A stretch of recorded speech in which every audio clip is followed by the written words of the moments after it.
Baik, bismillahirrahmanirrahim. Assalamualaikum warahmatullahi wabarakatuh. Alhamdulillah teman-teman sekalian yang insya Allah dirahmati Allah Subhanahu wa taala. Balik lagi bersama saya Adam Fatih. Pada kesempatan hari ini kita akan lanjutkan dari video yang kemarin ya teman-teman sekalian, bahwa kita akan membuktikan bahwasanya Al-Qur'an itu adalah mutlak benar gitu ya. Karena memang banyak sekali orang-orang yang menyerang gitu ya, bahwasanya Al-Qur'an itu adalah bohong gitu, karangan Nabi Muhammad dan sebagainya macamnya gitu. Nah, kita akan buktikan gitu ya. Teman-teman sekalian, kita akan melanjutkan dari video yang kemarin. Bismillahirrahmanirrahim. Alhamdulillah, wassalatu wassalamu ala Rasulillah wa ala alihi washabbihi wa man walah. Amma ba'd. Jadi teman-teman sekalian, mengenai bukti bahwa Al-Qur'an itu datang dari Allah dan dapat dilihat dari kenyataan bahwa Al-Quran adalah sebuah kitab berbahasa Arab yang dibawa oleh Rasulullah SAW dalam menentukan dari mana asal Al-Quran.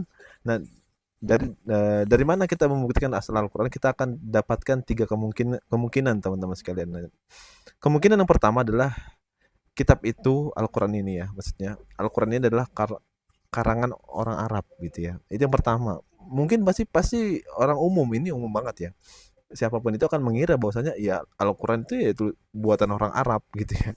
Karena bahasanya bahasa Arab. Oke, itu kemungkinan yang pertama. Baik. Nah, kemungkinan yang kedua adalah itu bisa jadi karangan Nabi Muhammad gitu loh. Kan gitu ya. Karena Nabi Muhammad adalah rasulnya gitu ya, yang disebut rasulnya atau utusannya, bisa aja dia yang buat Al-Qur'annya gitu ya. Ya itu mungkin pertanyaan umum ya. Oke, nggak apa-apa, kita tampung mungkin ya, bisa ya. Kita tampung. Nah, itu yang kedua. Yang kemungkinan yang ketiga adalah Al-Quran ini ya benar-benar dari kalam Allah atau kalimat-kalimat Allah atau qul atau kalam gitu ya, kalam Allah Subhanahu wa taala. Yang ketiga adalah pasti benar adanya ini adalah firman gitu loh. Kemungkinan cuma tiga teman-teman sekalian, nggak ada yang lain. Orang-orang yang apa ya, yang pengen pengen ngorek-ngorek Al-Quran atau pengen cari kesalahan Al-Quran itu pasti nggak jauh dari dua tadi. Kalau nggak dua tadi, yang ketiga pasti kan gitu ya. Itu adalah kalam Allah gitu ya. Nah, kemungkinan yang pertama bahwasanya Al-Quran adalah kalangan orang Arab, ini adalah dibantah langsung oleh Allah Subhanahu wa taala gitu ya. Tidak dapat diterima sebab Al-Quran sendiri telah menentang mereka gitu. Al-Quran sendiri telah menentang mereka untuk membuat karya yang serupa sebagaimana tertera dalam ayat ya, di dalam surat Hud. Allah mengatakan bahwasanya, yang artinya katakanlah, maka datangkanlah 10 surat yang dapat menyamainya.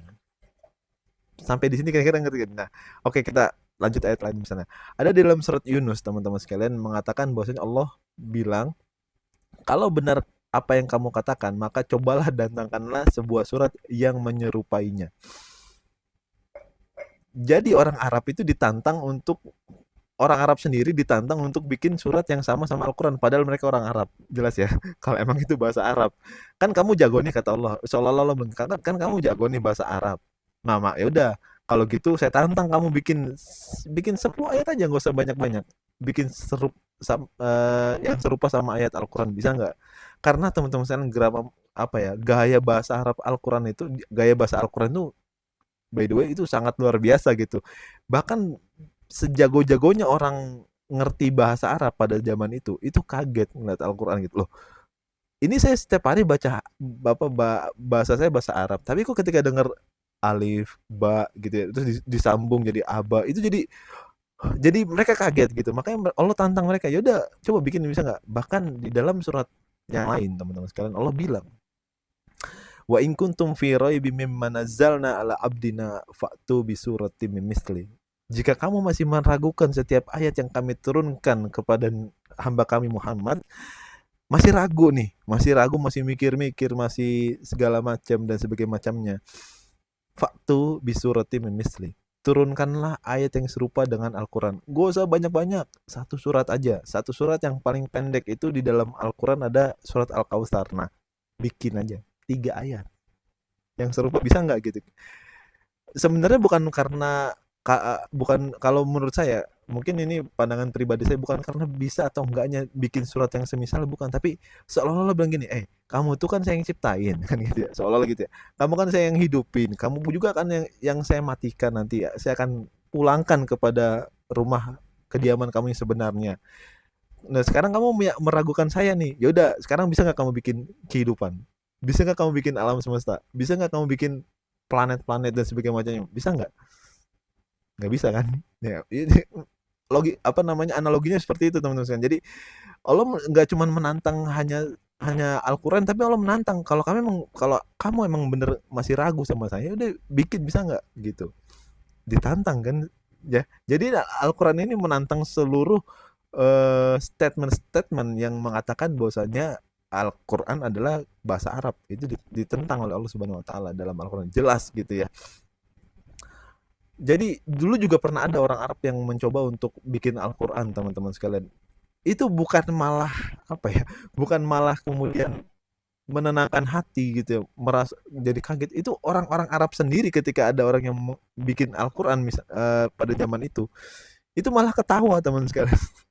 Jadi dalam Al-Quran kan ada surat Gaza ya, gajah ya, Alfil, ada surat iya Alfil tuh. Terus kemudian disaing-saingi kelinci, dan itu justru bukan malah membuat orang Arab terkesima, tapi malah bikin mereka jadi ketawa gitu. Lu lagi stand up gitu dan segala macam.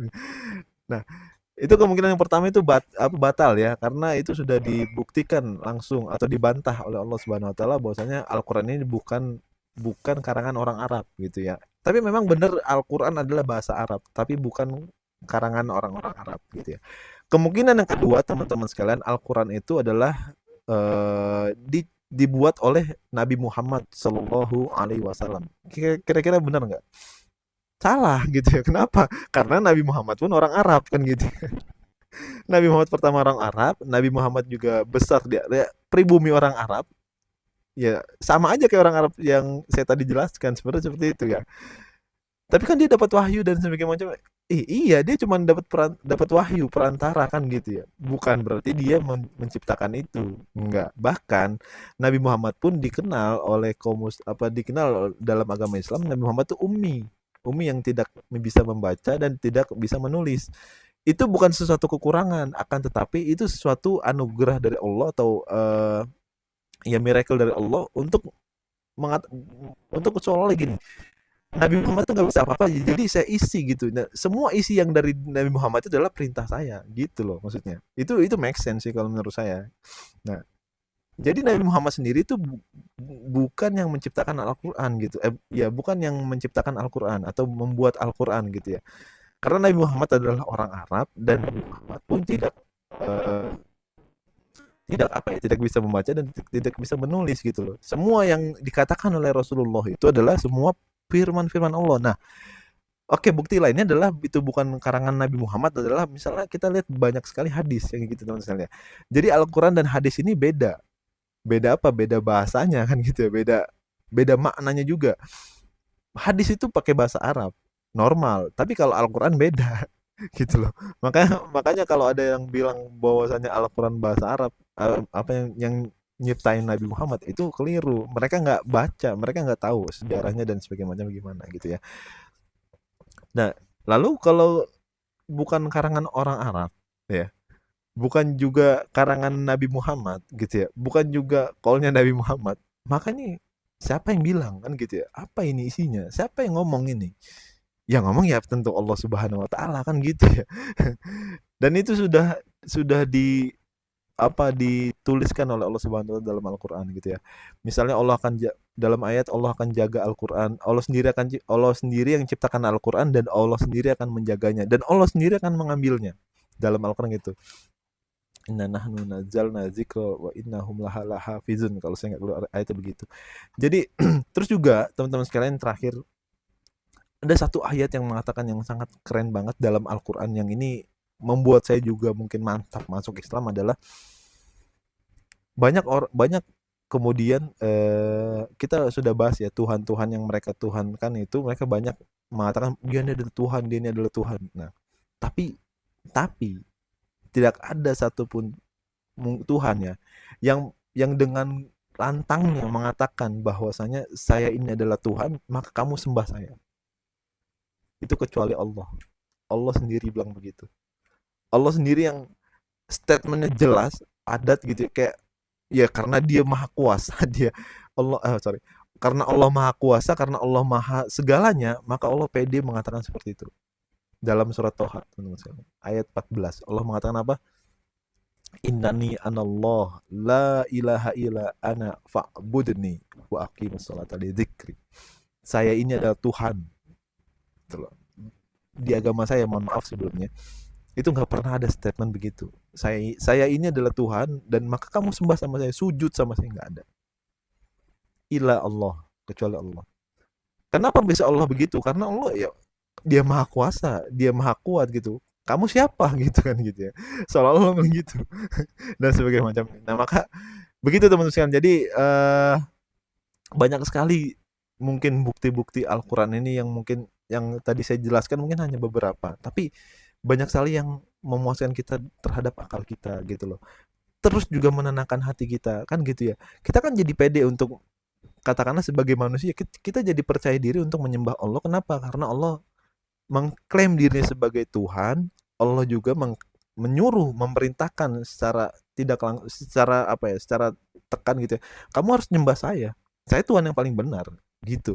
Jadi kita ngerasa punya, oh iya ini Tuhan yang paling kuat gitu. Dan semuanya, dan yang lebih kerennya lagi adalah Al-Qur'an itu nggak hanya memuaskan akal kita terhadap bertuhan ya, maksudnya punya Tuhan Allah, tapi kita juga dipuaskan oleh Allah dengan peraturan-peraturannya. Banyak sekali peraturan yang sesuai dengan fitrah kita. Banyak sekali peraturan-peraturan bagaimana kita berhidup di dunia ini dan untuk apa, akan kemana gitu, dan asal kita dari semuanya ada dalam Al-Qur'an. Nanti akan kita coba bahas pelan-pelan bagi apa yang sesuai dengan fitrah di dalam Al-Qur'an mengenai tentang perintah-perintahnya dan sebagainya macamnya, insyaallah. Begitu mungkin teman-teman sekalian pada kesempatan pagi hari ini. Mohon maaf kalau ada kata-kata yang keliru ya. Mudah-mudahan kita bisa melanjutkan di video-video selanjutnya, insyaallah. Barakallahu fikum. Wassalamualaikum warahmatullahi wabarakatuh.